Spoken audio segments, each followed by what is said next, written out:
Hello everyone, welcome back to my another new video of Sikkim two. মানে যেগুলো যা দেখার আর কি দেখে ছিল অ্যাকচুয়ালি গণেশ ঠাকুরের দুজনে মিলে ওদের প্রোভাইড করে দেবো তোমাদেরকে। শিবটা মিলটা বুটের মতো। আর আগের ব্লগে তোমাদেরকে বলেছি আমরা বাইরের প্রকৃতি উপভোগ করতে পারবো, যেটারই তোমরা এগুলো হোমস্টেতে গেলে কোনো বোর ফিল করবে না, এদের সার্ভিস তাড়াতাড়ি।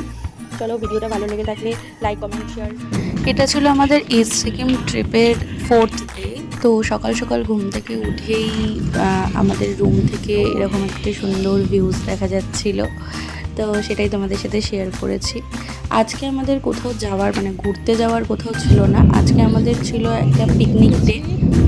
মানে আমরা আগের দিন রাত্রে বসে প্ল্যান করলাম যে আজকে আর কোথাও বেরোবো না, আজকে পাশে একটা সুন্দর জায়গা আছে সেখানে গিয়ে পিকনিক করব। আর রংলিতে আগের দিন বন্ধ ছিল, রংলিতে কিছু কেনাকাটা করতে যাব, পিকনিক করতে যাব।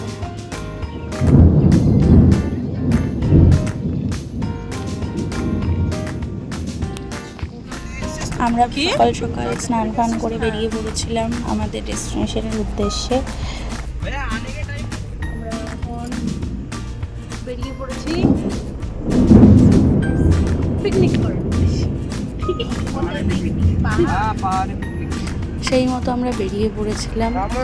তো তারপরে চলে গিয়েছিলাম আমাদের ডেস্টিনেশনে, মানে যেখানে আমরা পিকনিক করব।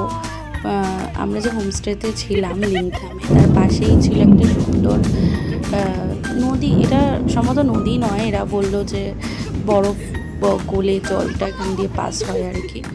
তো সেখান থেকে কোনো একটা লেকের জল এটা, তো সেখানে তার পাশেই আমরা পিকনিকটা করবো।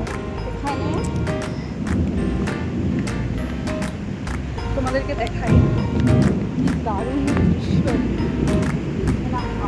তাই দেখো অসাধারণ। আমাদের যে গাইড ছিল সে চলে গিয়েছিল কাঠকুটো নিয়ে আসতে, কারণ আমাদের এখানে হচ্ছিল এরকম পাথরের ওপর চিকেনের একটা বারবিকিউ টাইপের।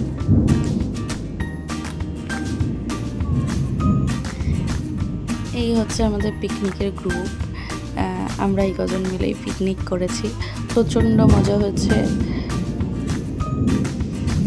আমাদের খাবারে ছিল হচ্ছে ভাত, আলু ভর্তা, ডাল, একটা সবজি ছিল ফুলকপি, সম্ভবত ফুলকপি বাঁধাকপির একটি সবজি ছিল, আর চিকেন।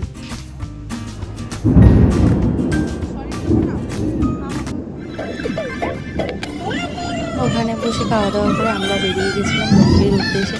তো সবাই এখানে বাড়িতে নাচানাচি করছিল।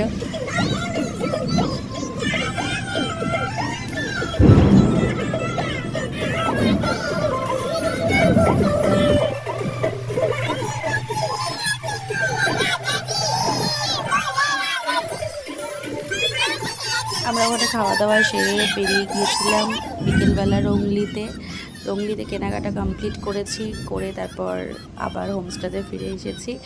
নেক্সট ভিডিওতে আবার দেখা হচ্ছে। আমি এবার সিকিম ট্রিপে প্রমিস করেছি নিজেকে যে সিকিম ট্রিপটা কমপ্লিট করব, আর একটাই ভিডিও দেব। চলো, বাই।